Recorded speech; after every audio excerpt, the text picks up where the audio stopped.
ಮತ್ತೊಂದು ಸೀರೀಸ್ ಸೋಲು. ನಾನು ಯಾಕೆ ಇದನ್ನು ನಗುವಿಂದ ಹೇಳ್ತಾ ಇದ್ದೀನಿ ಅಂದರೆ ಅದು ಎಕ್ಸ್ಪೆಕ್ಟೆಡ್. ಗೌತಮ್ ಗಂಭೀರ್ ಕೋಚಿಂಗ್ ಅಂಡರಲ್ಲಿ ಇಂಥ ಕಿತ್ತೋಗಿರೋ ಬೌಲಿಂಗ್ ಲೈನಪ್ ಇಟ್ಕೊಂಡು ಹೆಂಗೆ ಸೀರೀಸ್ ಗೆಲ್ಲಕ್ಕೆ ಸಾಧ್ಯ? ಸೊ ಆಬ್ವಿಯಸ್ಲಿ 360ವರೆಗೂ ಬಂದಿದ್ದೇ ದೊಡ್ಡ ವಿಷಯ. ಬೌಲಿಂಗ್ ಒನ್ ಟೈಮಲ್ಲಿ ಭುವನೇಶ್ವರ್ ಕುಮಾರು, ಮೊಹಮ್ಮದ್ ಸಿರಾಜು, ಮೊಹಮ್ಮದ್ ಶಮಿ ಇಂತಿಂಥ ಘಟಾನುಘಟಿ ಬೌಲರ್ಸ್ಗಳಿದ್ದಾಗ ಇಂಡಿಯಾ ಡಾಮಿನೇಟ್ ಮಾಡ್ತಾಯಿದ್ರು. ಅವೇ ಆಗಲಿ ಹೋಮ್ ಸೀರೀಸ್ ಆಗಲಿ ಚೇಸ್ ಮಾಡೋಕ್ಕೂ ಕಷ್ಟ ಆಗ್ತಾಯಿತ್ತು. ಫಸ್ಟ್ ಬ್ಯಾಟಿಂಗ್ ಮಾಡಿದ್ರು 250 260 ಮೇಲೆ ಹೊಡೆಯೋಕ್ಕೆ ಬಿಡ್ತಾ ಇರಲಿಲ್ಲ. ಬಟ್ ಇವತ್ತೇನಾಗಿದೆ, ಇವತ್ತಿರೋಂಥ ಬೌಲಿಂಗ್ ಲೈನಪ್ ನೀವು ನೋಡಿದ್ರೆ ಗುರ್ನೂರ್ ಬ್ರಾರ್ ಅಂತೆ, ಹರ್ಷ್ದೀಪ್ ಸಿಂಗ್ ಅಂತೆ, ಪ್ರಿನ್ಸ್ ಯಾದವ್, ಪ್ರಸಿದ್ಧ ಕೃಷ್ಣ ಒಬ್ಬರೇ ಸ್ವಲ್ಪ ಡೀಸೆಂಟಾಗಿ ಸ್ಪೆಲ್ ಹಾಕಿರೋವಂಥದ್ದು. ಬಟ್ ಲಾಸ್ಟ್ 5 ಓವರಲ್ಲಿ ಅವರು ಭರ್ಜರಿಯಾಗಿ ಒದೆ ತಿಂದರು ಜಾಸ್ ಬಟ್ಲರ್ ಕೈಲಿ. ಬಟ್ ಇಂಥ ಬೌಲಿಂಗ್ ಇಟ್ಕೊಂಡು ನಾವು ವರ್ಲ್ಡ್ ಕಪ್ ಗೆಲ್ತೀವಿ, ವರ್ಲ್ಡ್ ಕಪ್ಪಲ್ಲಿ ಚಾಲೆಂಜ್ ಮಾಡ್ತೀವಿ ಅಂತ ಅಂದ್ಕೊಂಡ್ರೆ ಅದಕ್ಕಿಂತ ದೊಡ್ಡ ಮುಟ್ಟಾಳ್ತನ ಇನ್ನೊಂದಿಲ್ಲ ಅಂತ ನನ್ನ ಅನಿಸಿಕೆ. ಈಗಲೂ ನಿಮಗೆ ಭುವನೇಶ್ವರ್ ಕುಮಾರ್ ಆಗಿರ್ಬೋದು, ಮೊಹಮ್ಮದ್ ಸಿರಾಜ್ ಆಗಿರ್ಬೋದು, ಮೊಹಮ್ಮದ್ ಶಮಿ ಆಗಿರ್ಬೋದು ಈಗಲೂ ಅವೈಲೇಬಲ್ ಇದ್ದಾರೆ. ಇನ್ನೂ ರಿಟೈರ್ ಆಗಿಲ್ಲ ಪ್ಲೇಯರ್ಸು. ಬಲವಂತವಾಗಿ ಫೇಸ್ ಔಟ್ ಮಾಡಿ ಯಂಗ್ಸ್ಟರ್ಸ್ನ ಆಡಿಸ್ಲೇಬೇಕು ಅನ್ನೋ ಹುಚ್ಚು ಯಾಕೆ ಅನ್ನೋದು ನನಗೆ ಇವತ್ತವರೆಗೂ ಅರ್ಥ ಆಗಿಲ್ಲ. ಇಂಡಿಯನ್ ಕ್ರಿಕೆಟಲ್ಲಿ ಒಬ್ಬ ಪ್ಲೇಯರ್ ಒಳ್ಳೆ ಆಡ್ತಾ ಇದ್ದಾನೆ, ನಿಮಗೆ ಇನ್ನೂ ಅಷ್ಟು ಅಬಿಲಿಟಿ ಕೊಡ್ತಾ ಇದ್ದಾನೆ, ಯಂಗ್ ಪ್ಲೇಯರ್ಸ್ಗಿನ್ನೂ ಜಾಸ್ತಿ ಪ್ರೂವ್ ಮಾಡ್ತಾ ಇದ್ದಾರೆ ಅಂದಾಗ ಅಂಥವ್ರನ್ನ ಆಡ್ಸೋಕ್ಕೆ ಇವ್ರಿಗೇನು ರೋಗ? ಮತ್ತು 4 ಪೇಸರ್ಸು ಲಾರ್ಡ್ಸಲ್ಲಿ ಕುಲ್ದೀಪ್ ಯಾದವ್ ಅಂತ ಚಾಂಪಿಯನ್ ಬೌಲರ್ ಇಟ್ಕೊಂಡು ನೀವು ಮೋಸ್ಟ್ ಅನ್ಲಕ್ಕಿಯೆಸ್ಟ್ ಪ್ಲೇಯರ್ ನನ್ನ ಪ್ರಕಾರದಲ್ಲಿ ಕುಲ್ದೀಪ್ ಯಾದವ್. ಅವ್ರು ಆಡಿರೋ ಮ್ಯಾಚಿಗಿನ್ನ ಡಬಲ್ ಟ್ರಿಬಲ್ ಬೆಂಚಲ್ಲೇ ಕಳೆದಿದ್ದಾರೆ ಅನಿಸುತ್ತೆ ನನ್ನ ಪ್ರಕಾರ. ನಿನ್ನೆ ಡ್ರೈ ಕಂಡೀಷನ್ನು ಲಾರ್ಡ್ಸು ಸನ್ನಿ ವಿಕೆಟಲ್ಲಿ ಅವ್ರನ್ನ ಆಡ್ಸೋದು ಬಿಟ್ಟು ಪ್ರಿನ್ಸ್ ಯಾದವ್, ಗುರ್ನೂರ್ ಬ್ರಾರ್ನ ಆಡಿಸ್ಕೊಂಡು ಕೂತಿದ್ದೀರ. When England don't play spin well ಅಂತ ಎಲ್ರಿಗೂ ಗೊತ್ತು, ಕೋಚ್ಗೂ ಗೊತ್ತು, ಟೀಮ್ ಮ್ಯಾನೇಜ್ಮೆಂಟಿಗೆ ಗೊತ್ತು. ಆದ್ರೂ ಇಲ್ಲ, ನಮಗೆ 4 ಪೇಸರ್ಸ್ ಬೇಕು. ನಾಯಿಗೆ ಹೊಡೆದಂಗೆ ಹೊಡೆದ್ರು ನಿನ್ನೆ. 1 ಬೌಲರ್ಗಲ್ಲ 2 ಬೌಲರ್ಗಲ್ಲ. ಬರ್ತಾ ಇದ್ದಂಗೆ ಏನು 192 200 ರನ್ ಆದರೂ ಒಂದು ವಿಕೆಟ್ ತೆಗೆಯೋ ಯೋಗ್ಯತೆ ಇಲ್ಲ ಈ ಬೌಲಿಂಗ್ ಲೈನಪ್ಗೆ. ತೋಟದಾಗಿ ತೆಗೆದಿದ್ದೆ 3 ವಿಕೆಟು ನಿನ್ನೆ. ಅದರಲ್ಲಿ 2 ಪ್ರಸಿದ್ಧ ಕೃಷ್ಣ, ಯಾರು ಸ್ವಲ್ಪ ಚೆನ್ನಾಗಿ ಬೌಲಿಂಗ್ ಹಾಕಿದ್ರು ಅನ್ನೋ ಅವರು, ಇನ್ನೊಂದು ಪ್ರಿನ್ಸ್ ಯಾದವ್. ನೀವು ಸ್ಕೋರ್ ನೋಡ್ತಾ ಹೋದರೆ ಬೆನ್ ಡಕೆಟ್ ಮತ್ತು Jacob Bethell crazy partnership. Jacob Bethell 91 ನೋಡಿದ್ರು 93 ಬಾಲ್ಸ್ಗೆ. ಬೆನ್ ಡಕೆಟ್ ಇನ್ನೊಂದು ಕಡೆ ಸಾಲಿಡ್ ಸೆಂಚುರಿ, ಹೈಯೆಸ್ಟ್ ಸ್ಕೋರ್ ಅಂತೆ ಲಾರ್ಡ್ಸಲ್ಲಿ ಸೆಂಚುರಿ ಆದಮೇಲೆ. ಇದುವರೆಗೂ ಅಷ್ಟು ಮೋಸ್ಟ್ಲಿ 138 ವಿವಿಯನ್ ರಿಚರ್ಡ್ಸ್ ಹೊಡೆದಿದ್ರು, ಅದನ್ನು ಬೀಟ್ ಮಾಡಿ 141 ಹೊಡೆದಿರೋ ಅಂಥದ್ದು ಲಾರ್ಡ್ಸಲ್ಲಿ. ಅದ್ಭುತವಾದಂಥ 100, 18 4 1 6. ಜೇಕಬ್ ಬೆಥಲ್ ಇನ್ನೊಂದು ಕಡೆ 11 4 2 6. ಅದಾದಮೇಲೆ ಯಾವಾಗ ಜೇಕಬ್ ಬೆಥಲ್ ಔಟ್ ಆದ್ರೋ ಬಂದಿದ್ಯಾರು? The greatest Joe Root. ಈ ಸೀರೀಸಲ್ಲಿ ಒಂದು ಸಲಿನೂ ಔಟ್ ಆಗಿಲ್ಲ ಯಪ್ಪ.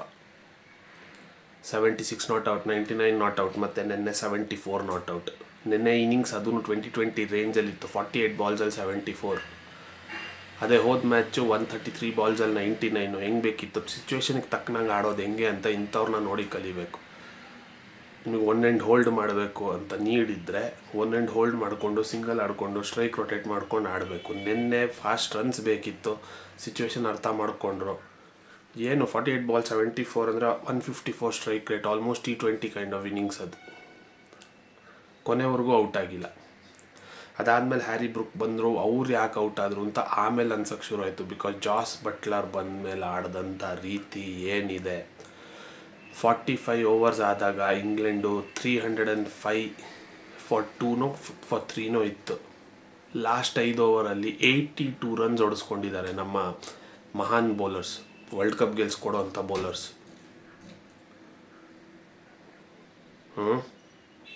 ನನಗೆ ಮಾತೇ ಬರ್ತಾಯಿಲ್ಲ. ಇಂಥ ಬೌಲಿಂಗ್ ಅಟ್ಯಾಕ್ ಇಟ್ಕೊಂಡು ಮೋಸ್ಟ್ಲಿ ನನ್ನ ಪ್ರಕಾರ ಇಂಡಿಯನ್ ಟೀಮ್ ಗ್ರೆಗ್ ಚಾಪಲ್ ಇರೋದಲ್ಲಿ ಇಷ್ಟು ತುಕಾಲಿ ಥರ ಆಡ್ತಾಯಿತ್ತು ಅನ್ನೋದು ಬಿಟ್ಟರೆ ಇವಾಗಲೇ ಅನಿಸುತ್ತೆ ಈ ಥರ ಲೋ ಫೇಸ್ ನೋಡ್ತಾ ಇರೋದು. ಐರ್ಲೆಂಡ್ ಮೇಲೆ 2-0, T20 ಸೀರೀಸಲ್ಲಿ 4-0, ಮಳೆ ಬರಲಿಲ್ಲ ಅಂದರೆ ಅದು 5-0 ಆಗೋದು. ODI ಸೀರೀಸಲ್ಲಿ 2-1. ಫಸ್ಟ್ ಒನ್ ಅದು ಹೆಂಗೋ ಅಲಗ್ ಬುಲಕ್ ಅಂತ ಗೆದ್ಬಿಟ್ರು, ಇಲ್ಲ ಅದು ಹೋಗೋದು. ಅದಾದಮೇಲೆ ಬ್ಯಾಟಿಂಗಿಗೆ ಬಂದರೆ ಈಗಲೂ ನಾನು ಅದೇ ಬೌಲರ್ಸ್ ಯಾಕೆ ಶಮಿ ಸಿರಾಜೇ ಬೇಕು ಅಂತ ಹೇಳ್ತೀನಿ ಅಂದರೆ ಇಲ್ಲಿದೆ ಅದಕ್ಕೆ ಕಾರಣ. ರೋಹಿತ್ ಶರ್ಮಾ ಯಾರು ಲಾಸ್ಟ್ ODI ಆಡ್ತಾರೆ, ಅವ್ರನ್ನ ತೆಗೆದು ಬಿಡ್ತಾರೆ. ಅವ್ರಿಗೆ ಟೀಮ್ ಮ್ಯಾನೇಜ್ಮೆಂಟ್ ಹೇಳಿದ್ದಾರೆ ನೀವು ಸಾಕು ಆಡಿದ್ದು ಅಂತ. ಮಕ್ಕಕ್ಕೆ ಹೊಡೆದಂಗೆ, ಮಕ್ಕಕ್ಕೆ ಶಾಲ್ ಸುತ್ತಿ ಚಪ್ಪಲಿ ಹಾಕಿ ಟೀಮ್ ಮ್ಯಾನೇಜ್ಮೆಂಟಿಗೆ ಹೊಡೆದಂಗೆ ಉತ್ತರ ಕೊಟ್ಟನೇ ಆಡಿದ ರೋಹಿತ್ ಶರ್ಮಾ. 138 ಅವ್ರು ಇರೋವರೆಗೂ ಹೋಪ್ಸ್ ಇತ್ತು. ಅವರು ವಿರಾಟ್ ಕೊಹ್ಲಿ ಪಾರ್ಟ್ನರ್ಶಿಪ್ ಆಗ್ತಾ ಇದ್ದಾಗ ಈ ಸ್ಟೇಜ್ ಆದ್ರೂ ಇಂಡಿಯನ್ ಟೀಮ್ ಗೆಲ್ಸಕ್ಕೆ ಅವರೇ ಬೇಕು ಅಂತಂದರೆ ನಿಮ್ಮ ಬೆಂಚ್ ಸ್ಟ್ರೆಂತ್ ಎಷ್ಟು ಗಲೀಜಾಗಿದೆ ಅಂತ ನೀವೇ ಅರ್ಥ ಮಾಡ್ಕೊಳ್ಳಿ. ರೋಹಿತ್ ಶರ್ಮಾ ವಿರಾಟ್ ಕೊಹ್ಲಿನ ತೆಗೀರಿ ಲೈನಪ್ಪಿಂದ, ಯಾವನಿದಾನ ಆಡೋಕ್ಕೆ? ಶ್ರೇಯಸ್ ಅಯ್ಯರ್. ಆಯಪ್ಪಂಗೆ ಇತ್ತೀಚೆಗೆ ಏನಾಗ್ತಾ ಇದೆ ಅಂತ ಅವ್ರಿಗೆ ಗೊತ್ತಿಲ್ಲ. KL ರಾಹುಲ್ ಒಬ್ಬರೇ, ಬಟ್ ಅವ್ರನ್ನೂ 3 ಡೌನ್ 4 ಡೌನ್ ನೀವು ಕಳಿಸಿದ್ರೆ ಅಷ್ಟೊತ್ತಿಗಾಗಲೇ ಮ್ಯಾಚ್ ಆಗೋಗಿರುತ್ತೆ. ಇನ್ನು ಶುಭ್ಮನ್ ಗಿಲ್ ನೆನ್ನೆ ಚೆನ್ನಾಗಿ ಆಡಿದ್ರು, ಇನ್ನಿಂಗ್ಸ್ ಇಲ್ಲ ನಾನು ಹೇಳಲ್ಲ, ಬಟ್ ತುಂಬ ಸ್ಲೋ ಆಯಿತು. 287ಗೆ ಆ ಥರದ್ದು ಇನ್ನಿಂಗ್ಸ್ ಓಕೆ, ಬಟ್ 387ಗೆ ನಾಟ್ ಗುಡ್, ನಾಟ್ ವರ್ತ್. 85 ಬಾಲ್ಸಲ್ಲಿ 74 ಏನೋ ಹೊಡೆದ್ರು, 84 ಬಾಲ್ಸಲ್ಲಿ 77 ರನ್ಸ್ ಹೊಡೆದ್ರು. ಬಟ್ ಅದೇ 84ಗಿನ್ನ 54 ಬಾಲ್ಸಲ್ಲಿ ಬರಬೇಕಿತ್ತದು. ಅವಾಗ ಇಂಡಿಯಾಗೆ ಚೇಸ್ ಮಾಡೋಕ್ಕೆ ಇನ್ನೊಂದಷ್ಟು ಎಕ್ಸ್ಟ್ರಾ ಬಾಲ್ ಸಿಗ್ತಾಯಿತ್ತು. ರೋಹಿತ್ ಶರ್ಮಾನು ಸ್ಟಾರ್ಟಿಂಗ್ ಆಫ್ಕೋರ್ಸ್ ಸ್ವಲ್ಪ ಸ್ಲೋ ಆಡಿದ್ರು, ಬಟ್ ಎಂಡ್ ನೀವು ನೋಡಿದ್ರೆ 110 ಬಾಲ್ಸಿಗೆ 138 ರನ್ಸ್, ಅದ್ಭುತವಾದಂಥ ಕಾಂಟ್ರಿಬ್ಯೂಷನ್. ವಿರಾಟ್ ಕೊಹ್ಲಿನೂ ಅಷ್ಟೇ 60 ಬಾಲಿಗೆ 74 ಹೊಡೆದ್ರು. ಸ್ಟ್ರೈಕ್ ರೇಟ್ ಹೈ ಕಾಣುತ್ತೆ, ಬಟ್ ಆ್ಯಕ್ಚುಲಿ ಸ್ಟ್ರಗಲ್ ಮಾಡ್ತಾಯಿದ್ರು ನಿನ್ನೆ ಅವರು. ಎಷ್ಟೊಂದು ಸ್ಯಾಮ್ ಕರನ್ ಬಾಲ್ನ ಹೊಡಿಯೋಕ್ಕೆ ಹೋಗ್ತಾಯಿದ್ರು, ಬೀಟ್ ಆಗ್ತಾಯಿತ್ತು. ವಿಲ್ ಜಾಕ್ಸ್ ಬಾಲ್ ಆಗಿರ್ಬೋದು, ಜೇಕಬ್ ಬೆಥಲ್ ಬಾಲ್ ಆಗ್ಬೋದು. ಸೊ ನಿನ್ನೆ ಒಂಥರ ಅವ್ರು ಫ್ಲೂಯೆಂಟ್ ಇನ್ನಿಂಗ್ಸ್ ಇಲ್ಲದೆ ಇದ್ರೂ 60 ಬಾಲಿಗೆ 74 ಹೊಡೆದಿದ್ದಾರೆ. ಇನ್ನವ್ರೇನಾದ್ರು ಫ್ಲೂಯೆಂಟ್ ಇದ್ದಿದ್ರೆ 60 ಬಾಲಿಗೆ ಮಿನಿಮಮ್ 100 ಬಂದಿರೋದು. ಸೊ ನಾನು ಹೇಳ್ದಂಗೆ ಎಲ್ಲಿವರೆಗೂ ರೋಹಿತ್ ಶರ್ಮಾ ವಿರಾಟ್ ಕೊಹ್ಲಿ ಆಡ್ತಾಯಿದ್ರು, ಆ ಪಾರ್ಟ್ನರ್ಶಿಪ್ಪು ಫಸ್ಟ್ ವಿಕೆಟ್ ಆದಮೇಲೆ ಕ್ರೇಜಿ ಪಾರ್ಟ್ನರ್ಶಿಪ್. ಅದೇ ನಾನು ಹೇಳ್ದಂಗೆ ಫಸ್ಟ್ ವಿಕೆಟ್ ಬಿದ್ದಿದ್ದು 147ಗೆ, ರನ ಬಾಲ್ ಹೋಗ್ತಾಯಿತ್ತು 24.2 ಓವರ್ಸಲ್ಲಿ. ಬಟ್ ಅದಾದಮೇಲೆ 113 ರನ್ಗಳ ಭರ್ಜರಿ ಪಾರ್ಟ್ನರ್ಶಿಪ್. ರೋಹಿತ್ ಶರ್ಮಾ ಔಟ್ ಆಗೋವರೆಗೂ ಒಳ್ಳೆ ಹೋಪ್ಸ್ ಇತ್ತು.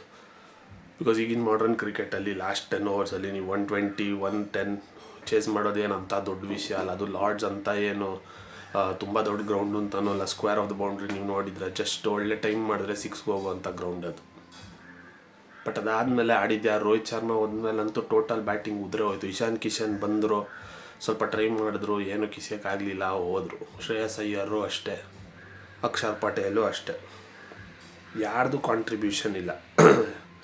KL ರಾಹುಲ್ ಬಂದರು, ಟ್ರೈ ಮಾಡಿದ್ರು, ಬಟ್ ಅವ್ರೂ ಏನೂ ಮಾಡೋಕ್ಕಾಗಲ್ಲ. ನಾನು ಹೇಳ್ದಂಗೆ ಅವ್ರು 4 ಡೌನ್ 3 ಡೌನ್ ಕಳಿಸಿದ್ರೆ, 4 ಡೌನ್ 5 ಡೌನ್ ಬಂದರೆ ಪ್ರಯೋಜನ ಇಲ್ಲ. ಸೊ ಮತ್ತೊಂದು ಸೀರೀಸ್ ಸೋಲು.